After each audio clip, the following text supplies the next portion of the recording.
தமிழக அரசு மருத்துவமனைகளில் 3,26,000 டிபிடி தடுப்பூசிகள் கையிருப்பில் உள்ளதாக அமைச்சர் மா சுப்பிரமணியன் தெரிவித்துள்ளார். சென்னை அடையாறு நகர்ப்புற சமுதாய நல மையத்தில் சட்டப்பேரவையில் அறிவித்த குழந்தை நலத்திட்டங்களின் தொடக்க விழா நடைபெற்றது. இந்நிகழ்வில் தமிழக மருத்துவம் மற்றும் மக்கள் நல்வாழ்வுத்துறை அமைச்சர் மா சுப்பிரமணியன் கலந்து கொண்டு குழந்தை நலத்திட்டங்களை தொடங்கி வைத்தார். பின்னர் செய்தியாளர்களை சந்தித்த அவர், எடப்பாடி பழனிசாமி எந்த சென்டரில் வேண்டுமானாலும் வந்து பார்க்கலாம் எனவும், அவரை நேரடியாக அழைத்து சென்று இருப்பில் உள்ள தடுப்பூசிகளை காட்டுவதற்கு அரசு தயாராக இருப்பதாகவும் தெரிவித்தார்.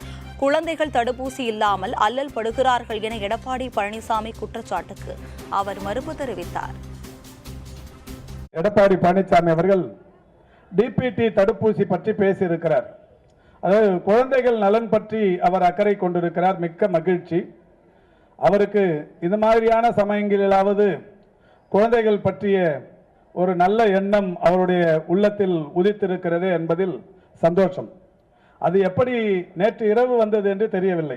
டிபிடி தடுப்பூசிகளை உடனடியாக அனுப்ப வேண்டும் என்று 22/7/24, 2/9/24, 18/9/24 3 கடிதங்களை ஒன்றிய அரசுக்கு தொடர்ச்சியாக அனுப்பியிருக்கிறோம்.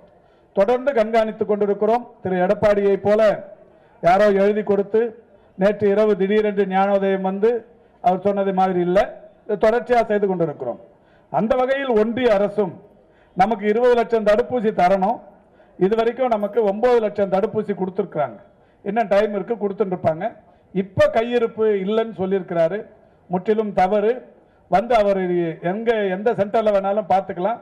அவரை நேரடியாக அழைத்து சென்று காட்டுவதற்கு டிபிஎச் தயாராக இருக்கிறார்.